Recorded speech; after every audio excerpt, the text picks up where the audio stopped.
¿Cómo estás, Claudia? Un gusto tenerte conectada desde París, me imagino, a esta hora cuando aquí tenemos una diferencia como de 5 horas, ¿o no? ¿Cómo estás?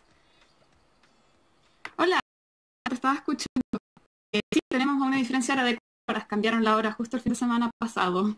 Ah, ya, excelente. Muchas gracias entonces por estar conectada para conversar de este proyecto. Además, tú formas parte, como decíamos, de este observatorio público que ha analizado de qué se trata este proyecto y si es positivo o no, en el contexto de buscar, en realidad, que las plataformas de alguna manera respondan con lo que arroja temas de desinformación, de fake news, la violencia en línea, todo aquello está detrás de regularla. ¿Este proyecto de ley es positivo desde tu punto de vista o puede ser el remedio peor que la enfermedad?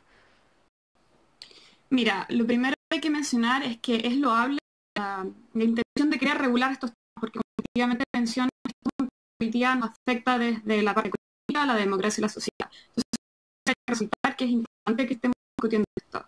Ahora, desde el punto de vista técnico y legal, porque nosotros hemos analizado el proyecto desde el punto de vista tal vez más informático, de ingeniería de software, desde el punto de vista legal, el proyecto no es el mejor proyecto. No puedo decir que el proyecto en su totalidad es malo, porque hay puntos que son buenos. Hay bastantes puntos que son vagos. Creemos que las consecuencias podrían ser, como dijiste tú, peor que la enfermedad. ¿Ya? ¿Serían?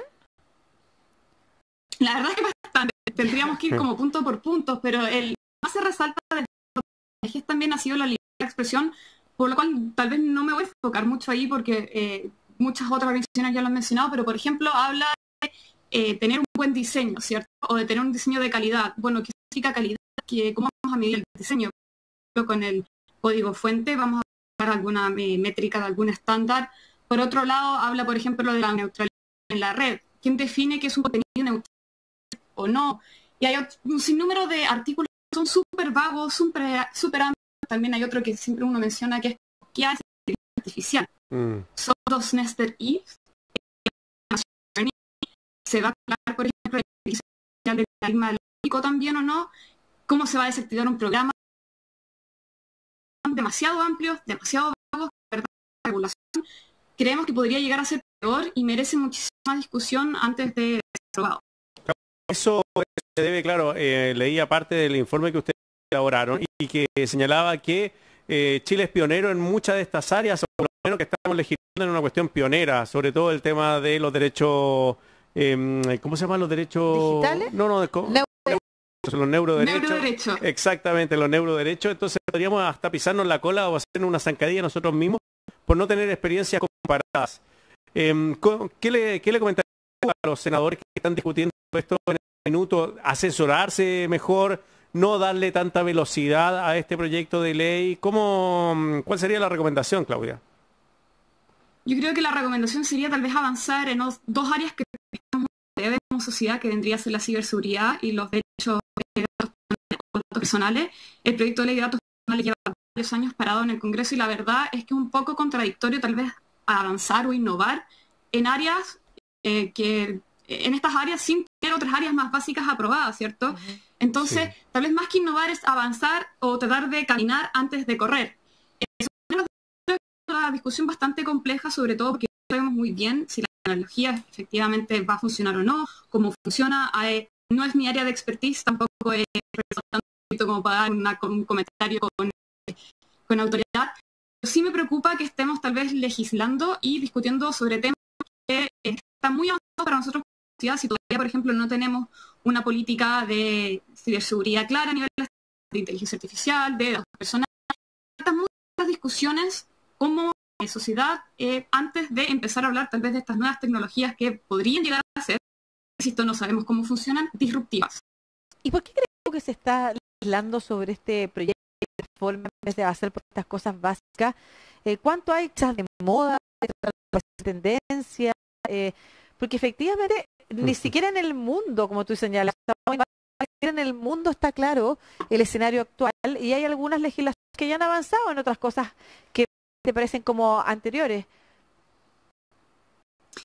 Yo creo que viene tal vez, y es opinión mía personal, tal vez sea un poco para poder innovar, para mostrar al resto del mundo que Chile puede ser tal vez líder en estos temas. A mí me parece peligroso, por ejemplo, si uno revisa la regulación europea, el GDPR en inglés, fue una discusión que llevó años. La regulación tiene 99 artículos y venía ya de una regulación que era 96, 46, la directiva del año 90. O sea, ya era una regulación que tenía mucho tiempo y aún así el GDPR, que es una regulación bastante acotada en lo que busca, tuvo muchísima discusión. Esta regulación de hoy día, la que hablamos de neuroderechos, viene a ser como tal vez una discusión distinta, porque la regulación de las plataformas digitales es un proyecto que busca abarcar mucho.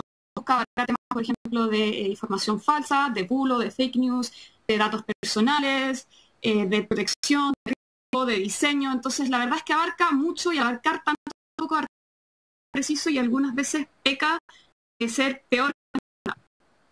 Sí, por supuesto. Sí, por supuesto, Claudia. Me llama o el apurarse en estas temáticas que tampoco están claras para la gente común y corriente. Y recordar que los senadores y senadoras son chilenos, tienen la misma educación o un poquito más, un poquito menos de la educación que tienen las personas. Entonces, meterse en este tema a discutir cuestiones tan profundas y que pueden en algún momento ser perjudiciales hasta para los derechos de las personas, me parece que es grave y tomarlo a la ligera y tomarlo a la rápida. Sí, yo te pediría desde ese punto de vista, cuando está hablando además de los derechos de las personas, partiendo por el derecho fundamental de la libertad de expresión, si pudieras igual, yo sé que lo han abordado probablemente otras organizaciones en el debate, pero para nosotros es nuevo, nos pareció importante ponerlo sobre la mesa. ¿Por qué este proyecto podría amenazar la libertad de expresión?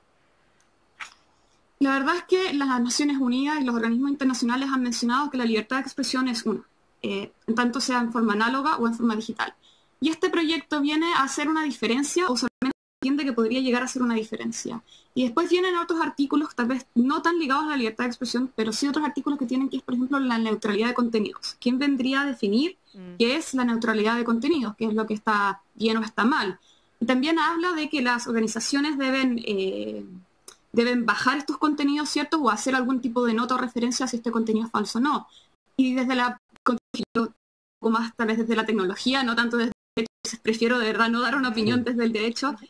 Sabemos desde la inteligencia artificial que por el momento y por el futuro a corto plazo no tenemos ninguna forma de poder, de forma responsable y ética, revelar contenidos y que efectivamente todos estos contenidos sean flagueados, como se dice en Spanglish, que son falsos o que pueden tener algún problema.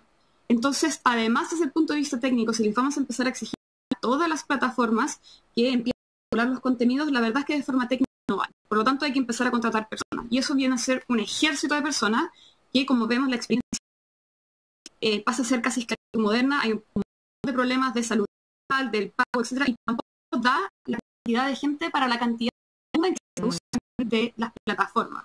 Y el otro tema que lo tengo que mencionar, importante al menos para nosotros por la organización, es que la regulación no menciona, no hace la diferencia en qué plataformas digitales se van a regular. Va a ser, por ejemplo, para un blog personal, para mi página web personal, va a ser, por ejemplo, para grandes compañías como Twitter, va a ser, por ejemplo, para una nube.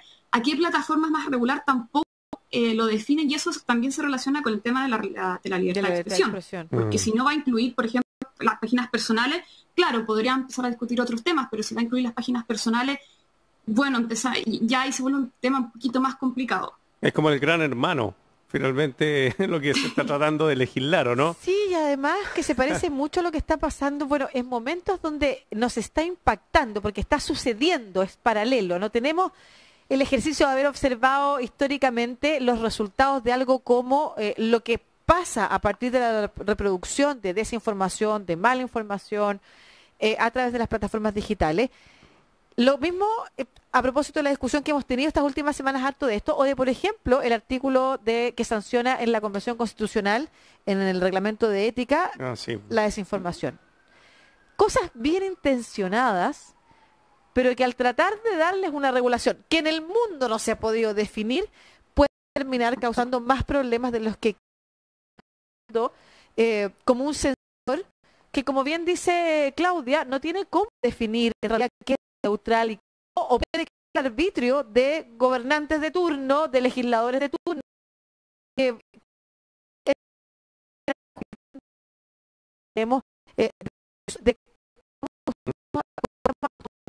o sea, falta efectivamente más discutir y antes que eso, como las Claudia, las legislaciones que son anteriores que ya tienen personales. Concretamente, como Claudia, y me cuelgo un poquito de la pregunta de Marcelo, el llamado es a no seguir discutiendo. Cada algunos puntos en particular, otros, ¿cuál es el llamado que le dan hoy a los congresistas en Chile a propósito de este proyecto? Yo creo que el llamado que haría sería más no tratarlo. O sea, ya visto que, por ejemplo, los datos personales lleva años, estamos tratando de una buena ley. Entonces, ¿por qué apurarse con este proyecto cuando hay otros que llevan varios años? ¿Cierto? ¿Cuál es la necesidad de apurarse? Llamar a discutir con expertos no tanto de derecho, sino también, por ejemplo, con informáticos, con expertos en Big Data, fertilización de datos, porque muchos de los artículos que porque al final podrían terminar por y hoy día decidió irse a las regulaciones. Tampoco la idea de este tipo de regulaciones es que Chile sea perjudicado en su mercado digital. Entonces, llamar a los expertos y la comunidad civil a debatir, pero también a los senadores, porque han habido impases dentro de las distintas comisiones y se han hablado de cartas en que aquí tiene que haber una discusión aparte. Entonces, tal vez como este proyecto no es mejor organización que se puede mejorar el proyecto, incluso si eso significa ser menos ambicioso y o tal vez algunos públicos más que todo lo que quiera. Para terminar, el otro día acá en el metro de Escuela Militar estaban te entregaban una criptomoneda a cambio de entregar tus datos biométricos de lo que tu ojo. ¿Qué recomienda? Y se ríe Claudia. No lo haga. Exactamente, qué grave. Expliquen por qué podría ser grave. Biométricos son tus datos de salud, o sea, no sé si pero bueno, te dan la de tu ojo. Claudia sabe más que ¿por qué no Yo trabajo en blockchain, de hecho mi tesis de posgrado se enmarca en blockchain y en protección de datos personales. Porque su dato biométrico es un dato muy difícil de cambiar. La iris en particular es muy difícil de cambiar, para no ser imposible. Entonces, cuando tú das tu dato, tú puedes llegar a perder control efectivo de él. En el uno habla que los datos biométricos son los que uno menos utiliza para autentificar a una persona. Y tú al dar un dato biométrico como tal es totalmente peligroso. He entendido que la compañía ha dicho que ha anonimizado, pero hemos visto casos en que han dicho que los datos están anonimizados y ya se han vuelto a reidentificar. La persona vale muchísimo más que un dato biométrico. El nombre tal vez no es un dato de que no tenga un dato que no tiene riesgo si se fuga, claro. Pero tu iris, la verdad es que yo no estaría muy calmada si se llega a fugar ese dato. Tiene tan abierto, sí, tantas posibilidades que entregar una información que es tan personal. Uno no pone la huella digital en cualquier lado. Claro. Exacto. Oye, muchas gracias por esta conversación, Claudia Negri, cientista política en la Universidad Católica, máster en Ciencias de la Computación del Trinity College de Dublín y doctorante en Informática en París 1, Panteón Sorbonne, integrante además del Observatorio Público para la Transparencia e Algorítmica, Optia se llama, ¿no es cierto? Lo pueden ver en redes sociales como @Optia Chile. Muchas gracias, un abrazo. Gracias, que estén muy bien. Chao. Bueno, nadie se cuestiona. No.